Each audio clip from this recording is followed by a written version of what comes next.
The fluorescent lights in my warehouse garage flickered like fading fireflies as I tightened the last bolt on my cleaning van's transmission. Grease stained my knuckles black, but honest work never bothered me. What bothered me was the screaming match echoing from our house next door. "You're pathetic, Dad." My 15-year-old daughter Gina's voice cut through the night air like broken glass. "Mom's right about you being extra weight." I dropped my wrench. It clanged against the concrete floor with a metallic ring that seemed to punctuate my daughter's words. 23 years I'd been building Wells Commercial Cleaning from nothing. 20 years married to Talia. 15 years raising a daughter who now looked at me like I was something stuck to her shoe. Through the thin walls, I heard Talia's laugh, that new, brittle sound she'd developed over the past year. "Gina, honey, your father just doesn't understand that some people evolve. Some people want more from life." I wiped my hands on an old rag and walked closer to the window. Our modest 2-story house sat in the heart of Millbrook, Ohio, a town that had seen better days when the steel plant was running. Now it was all strip malls, dive bars, and people like me trying to make an honest living while others chased bigger dreams. "Erik says Dad's the kind of guy who peaked in high school," Gina continued, her voice dripping with teenage cruelty. "He says successful people don't waste time on losers." Erik. That name had been popping up in conversations for months. Erik Blaine, real estate broker, fitness enthusiast, and apparently my wife's new favorite topic of conversation. I'd met him at a few neighborhood gatherings, one of those guys who wore expensive cologne and talked about his Tesla like it was a religious experience. "Erik understands ambition," Talia replied. "He understands that a woman like me needs a partner, not a project." I leaned against the doorframe, listening to my marriage dissolve in real time. The funny thing about betrayal is that it doesn't hit you all at once. It seeps in slowly, like water through a cracked foundation, until one day you realize the whole structure is rotting from the inside out. "So when are you going to dump him?" Gina asked with the casual brutality only teenagers can muster. "Soon, sweetheart. Very soon. Erik and I have been discussing it, and we think it's time for a fresh start. Don't worry, you'll love living in his downtown condo. It has a view of the lake." I felt something cold settle in my stomach. Not surprise, exactly. More like confirmation of what I'd been suspecting for months. The late nights at client meetings, the new wardrobe, the way she'd started pronouncing interior design like it was brain surgery instead of picking out throw pillows for rich people. The screen door slammed, and I heard footsteps on the gravel driveway. I slipped back into the shadows of the garage, watching as Talia emerged from the house. Even in the dim streetlight, she looked different than the woman I'd married. Her hair was shorter now, styled in some expensive way that probably cost more than most people's car payments. She wore designer jeans and a silk blouse that I definitely hadn't bought her. She pulled out her phone, not the iPhone I paid for, but a second device I'd never seen before. A burner phone. My cleaning business had taught me to notice details, and this detail made me freeze. "Hey, it's me," she said, her voice soft and intimate in a way she hadn't spoken to me in years. "Yes," I told her. "She's excited about the condo." "No, he's in the garage like always, playing with his little trucks." "Erik, baby, I can't wait much longer. This whole charade is ruining me." She laughed again, that new sound that belonged to someone I didn't recognize. 3 more weeks, Max. My lawyer says we need to be careful about the timing, but once we file, it'll be over fast. He won't know what hit him. Of course I love you. You're everything he's not, successful, ambitious, alive. The call ended, and she slipped back into the house. I stood in the darkness for a long time, listening to the distant hum of traffic on Route 9, and the sound of my own heartbeat thundering in my ears. 20 years of marriage, 20 years of building a life together, of supporting her dreams, of believing we were a team. And she was planning to throw it all away for a guy who probably spent more on hair gel than I made in a week. But here's the thing about being underestimated your whole life. You learn to see things other people miss. You learn to plan. You learn to be patient. And sometimes, you learn that the best revenge isn't getting mad. It's getting even. The next morning, I woke up on the couch in my office. Talia had already left for her early client meeting, which I now knew was probably breakfast with Erik at some trendy cafe downtown. Gina was upstairs getting ready for school, her music thumping through the ceiling like artillery fire. I made coffee in the break room and sat down at my desk to think. The smart play here wasn't to confront anyone yet. The smart play was to gather information, understand exactly what I was dealing with, and then respond accordingly. My business phone rang. Wells Commercial Cleaning, this is Jordan. Jordan, it's Ray Martinez from the boxing gym. You coming in today? You missed your usual Tuesday session. Coach Ray had been trying to get me back into fighting shape for months. I'd boxed in college. Nothing serious, just enough to know how to handle myself. But lately, I'd been too busy keeping my business afloat and my marriage from imploding to worry about fitness. Yeah, I'll be there this afternoon. Ray, let me ask you something. If someone was planning to screw you over, how would you find out about it? Ray chuckled. Depends. We talking business or personal? Personal. Then you pay attention to the details. People planning betrayal always leave tracks. They get sloppy because they think you're not watching. Question is, you ready to see what you might find? After hanging up, I called my foreman, Dave, and told him to handle the morning routes. Then I did something I'd never done before. I decided to investigate my own wife. I started with the basics. Our joint checking account showed regular withdrawals of $200 every Friday for the past 3 months. Always from an ATM downtown, always at the same time Talia claimed to be meeting with clients. Our credit card statements revealed charges at restaurants I'd never been to, hotels in the city, and a storage unit rental I knew nothing about. The storage unit was the first real lead. According to the paperwork I found buried in her desk drawer, she'd been renting a 10x10 space at Millbrook Storage for 4 months. The monthly fee was automatically charged to a credit card I'd never seen. That afternoon, instead of going to the gym, I drove to the storage facility. It was one of those sprawling complexes on the edge of town, the kind of place where people stash the remnants of broken marriages and failed dreams. Unit 247 was in the back corner, tucked away where no one would accidentally stumble across it. The lock was a standard combination model. I tried a few obvious numbers, our anniversary, Gina's birthday, Talia's birthday. Nothing. Then I tried Erik's birthday, which I remembered from a neighborhood barbecue where he'd made a big deal about being a Scorpio. The lock clicked open. Inside, I found the evidence of a life I'd never known existed.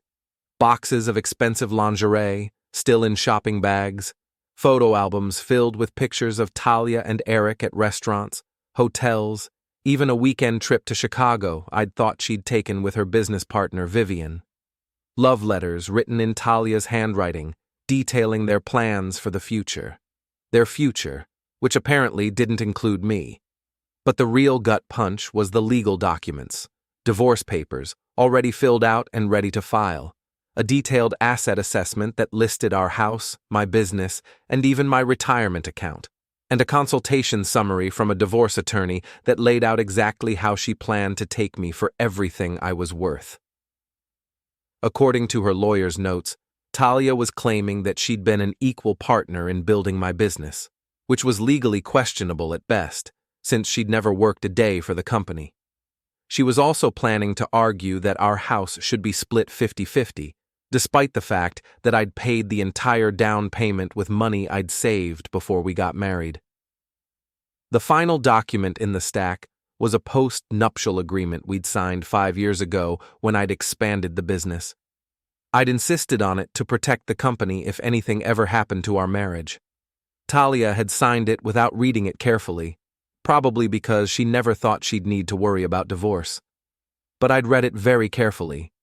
And according to Section 7, Paragraph 3, if either party could prove infidelity or financial deception by the other party, The innocent spouse retained full ownership of all premarital assets and business interests. I photographed everything with my phone, put the documents back exactly where I'd found them, and locked the unit. Then I sat in my truck for a long time, staring at the evidence of my wife's betrayal and feeling something cold and calculating settle in my chest. Talia thought she was playing chess while I was playing checkers. She thought I was just some blue-collar guy who'd roll over and let her take half of everything I'd worked for. She was about to learn that she'd seriously underestimated her opponent.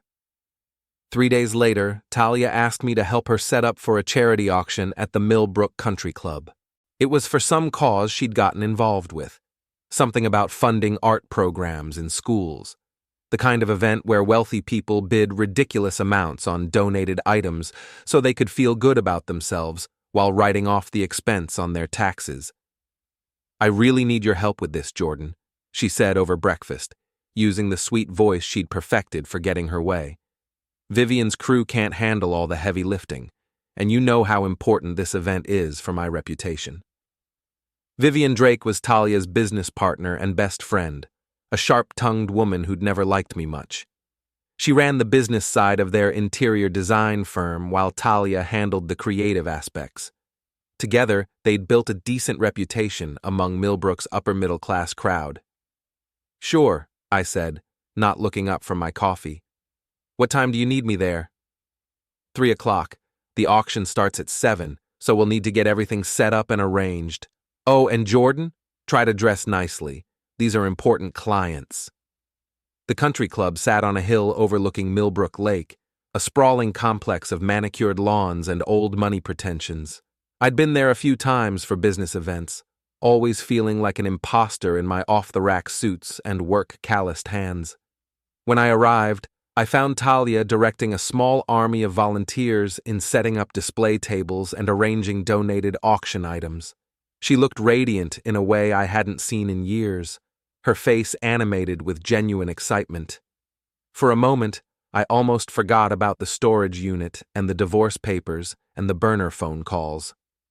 "Jordan, perfect timing," she called out.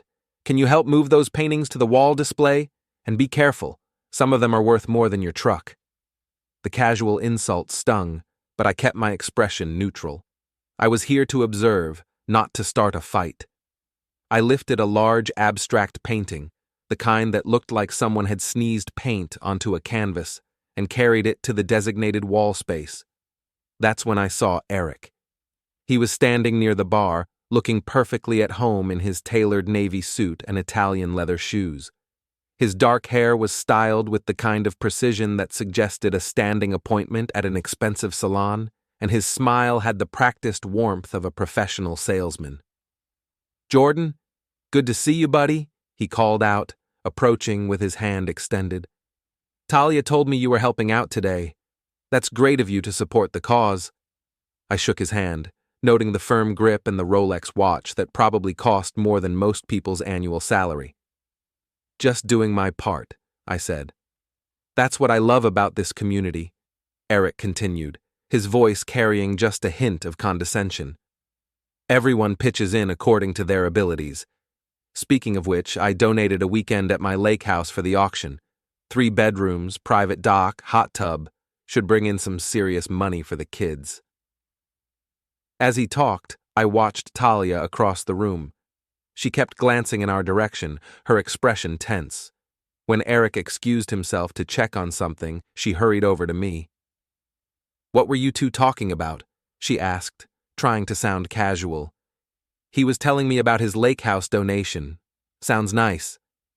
"Oh, yes, he's very generous." She paused, then added, "Jordan, I hope you're not planning to bid on anything tonight. I know money's been tight with the business." Money hadn't been tight. In fact, business had been better than ever, but I just nodded and went back to moving furniture. The real revelation came an hour later, when I was carrying a box of wine glasses to the kitchen. The service corridor ran behind the main ballroom, and as I passed the coat check room, I heard voices I recognized. "Can't wait much longer," Talia was saying. Living this lie is ruining me. I know, baby. Just a few more weeks. My lawyer says timing is everything in these situations. We file right after the auction, claim irreconcilable differences, and by Christmas you'll be free. I set down the box and moved closer to the partially open door. What if he fights it? Talia asked. Erik laughed. What's he going to fight with? A cleaning company and a mortgage? Honey, you're about to trade up in a major way. My commission last month was more than he makes in 6 months. I just feel guilty sometimes. He's not a bad man, just limited. Small town, small dreams, small life. I need more than that. You deserve more than that, Erik replied. You deserve someone who can give you the life you want, the travel, the nice things, the social connections. When this is over, we'll buy that condo in Florida like we talked about. You can start fresh, build the kind of design business that caters to real money. And Gina? Gina will adjust. Kids are resilient, and she'll love the lifestyle upgrade. Private school, college fund, summers in Europe. Things her father could never provide. I heard movement and quickly picked up the wine box, continuing toward the kitchen. But their words echoed in my head like a final verdict. They weren't just planning to leave me. They were planning to take my daughter and turn her against me completely. The rest of the evening passed in a blur. I smiled when spoken to, moved furniture when asked, and played the role of the helpful husband. But inside, I was calculating, planning, preparing for war. Because that's what this was, war. And in war, the side with the best intelligence usually wins. As we drove home that night, Talia chattered excitedly about the auction's success. We raised over $40,000. Can you believe it? Vivian says this could really put our firm on the map with the wealthy crowd. That's great, I said, keeping my eyes on the road. Oh, and Erik's lake house weekend sold for $8,000. Can you imagine paying that much for a vacation rental? Some people have more money than sense. She glanced at me sharply. That's exactly the kind of attitude that holds you back, Jordan. Erik understands that sometimes you have to invest in experiences, in relationships. That's how successful people think. I pulled into our driveway and turned off the engine. You're probably right, I said. I should try to think more like successful people. That night, I lay awake staring at the ceiling while Talia slept beside me. Tomorrow, I would start implementing my own plan. Because if there's one thing 20 years in the cleaning business had taught me, it's that every mess can be cleaned up if you have the right tools and the patience to do the job properly. And I was about to give my wife and her boyfriend the deepest, most thorough cleaning of their lives. The next morning, I called in sick to work for the first time in 3 years. Instead of running cleaning routes, I drove to downtown Millbrook to meet with Margaret Harper, the best divorce attorney in the county. Her office occupied the top floor of the old First National Bank building, with floor-to-ceiling windows that overlooked the lake. Margaret was in her 50s, with silver hair and the kind of sharp intelligence that made opposing lawyers nervous. I'd heard about her through the business community. She had a reputation for being thorough, aggressive, and expensive.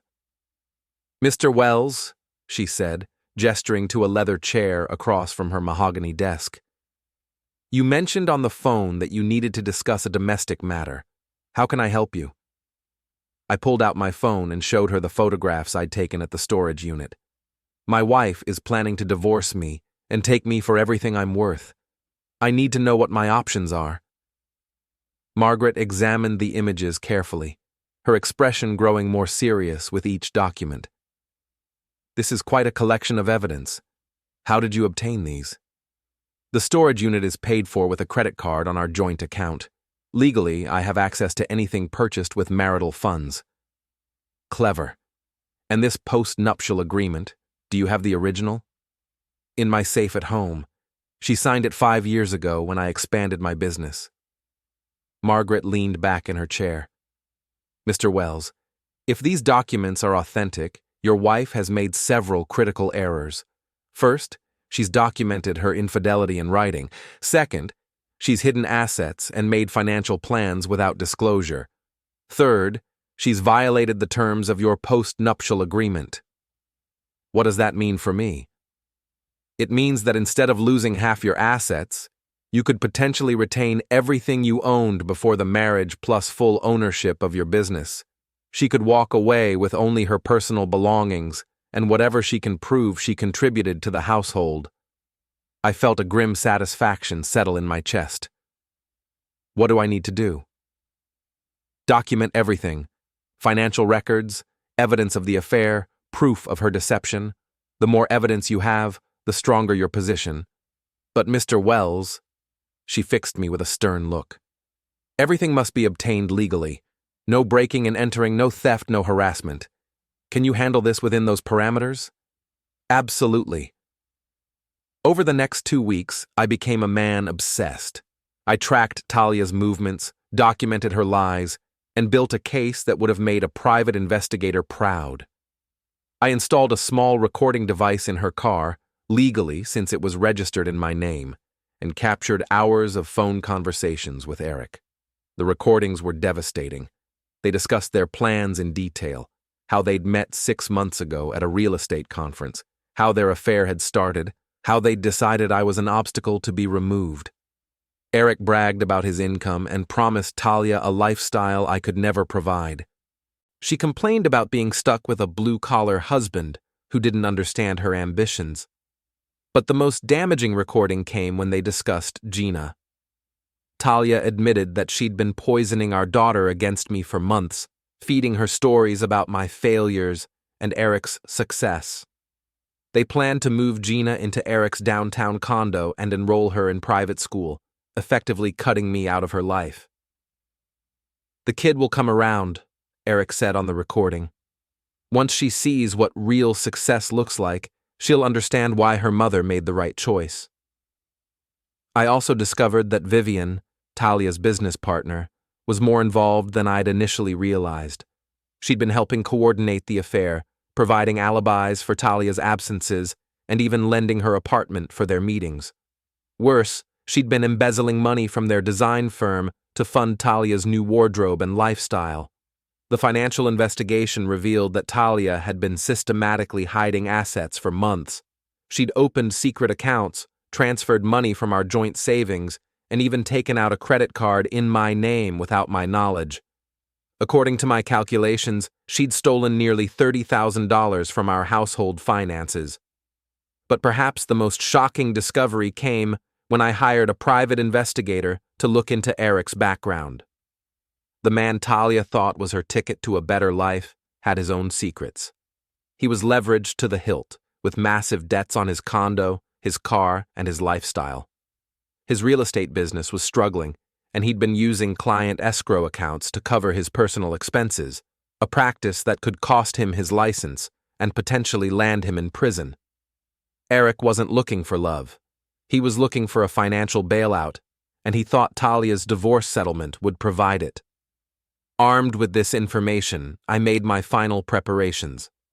I transferred all business assets into a protected LLC, moved our joint savings into an account that required both signatures for withdrawal, and prepared a comprehensive filing that would expose every lie, every theft, and every betrayal.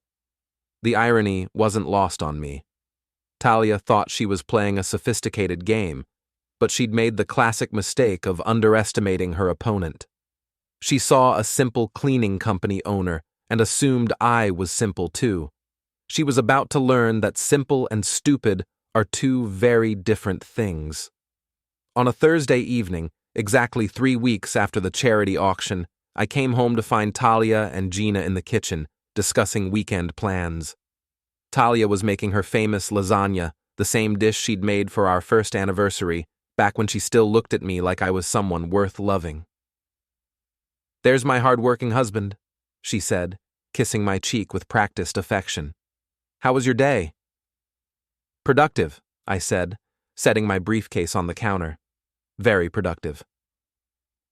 That night, I lay awake listening to Talia's breathing, knowing it would be the last night we'd share the same bed. Tomorrow, I would serve her with divorce papers that would turn her world upside down. But first, I had one more card to play.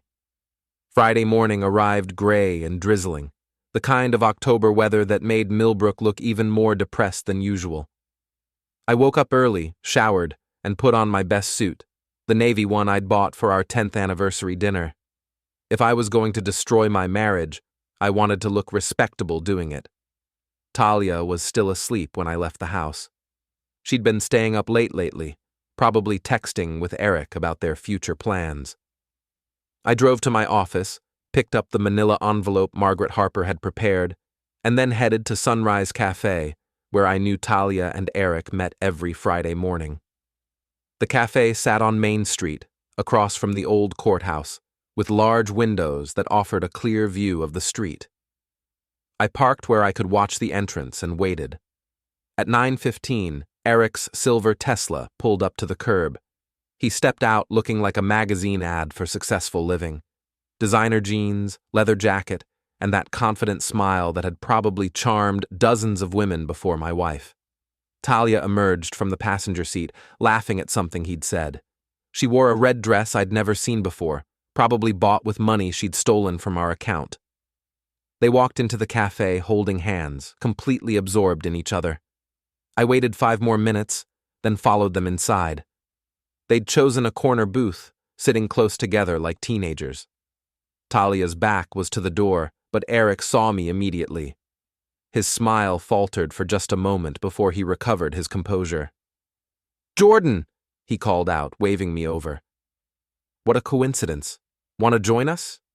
Talia and I were just discussing some design ideas for one of my listings. I walked over slowly, enjoying the way Talia's face went pale when she turned around. "Don't mind if I do," I said, sliding into the booth across from them. The silence stretched uncomfortably. Talia fidgeted with her coffee cup while Erik tried to maintain his salesman's smile. "So," I said finally, "design ideas. That's interesting. What kind of property are we talking about?" "It's a lakefront home," Erik replied smoothly. "Very upscale. The kind of place that requires a sophisticated touch." "Sophisticated? Right." I pulled out my phone and placed it on the table. "You know, Erik, I've been learning a lot about sophistication lately. For instance, did you know that sophisticated people sometimes record their conversations? For business purposes, of course." I pressed play. Erik's voice filled the air. "The kid will come around. Once she sees what real success looks like, she'll understand why her mother made the right choice." Talia's coffee cup clattered against the saucer. Erik's face went through several interesting color changes before settling on a sickly green. "That's illegal," Talia whispered. "Actually, it's not. Ohio is a one-party consent state, and since the recording device was in my car, which is registered in my name, everything you said is perfectly admissible." I smiled at them both. "But don't worry, that's just a sample. I have hours more." Erik started to stand up. "I don't have to listen to this. Sit down, Erik." My voice carried enough authority to stop him mid-rise. "We're not finished talking." He sat. I reached into my jacket and pulled out the manila envelope. "Talia, sweetheart, I have something for you." She took the envelope with shaking hands and pulled out the divorce papers. As she read, her face went from pale to flushed to pale again. "This is impossible," she said. "You can't. The house, the business. This says I get nothing." "That's correct. According to our post-nuptial agreement, which you signed and which is legally binding, infidelity and financial deception void your claim to marital assets." "What financial deception?" I pulled out a second folder. "The $30,000 you've stolen from our accounts over the past 6 months.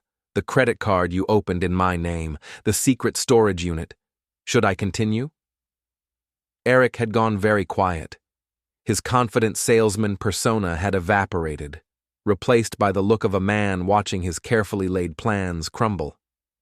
"And Erik," I continued, "you might want to know that the Ohio Real Estate Commission is very interested in how you've been managing your clients' escrow accounts. Apparently, using client funds to pay personal expenses is frowned upon in your profession." "You bastard," he whispered. "No, Erik.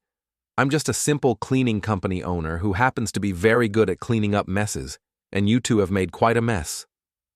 Talia was crying now, mascara running down her cheeks in black streaks. "Jordan, please. We can work this out. I made a mistake, but—" "You made a choice," I said, standing up. "You chose to betray our marriage, steal our money, and turn our daughter against me. You chose to humiliate me while planning to take everything I've worked for.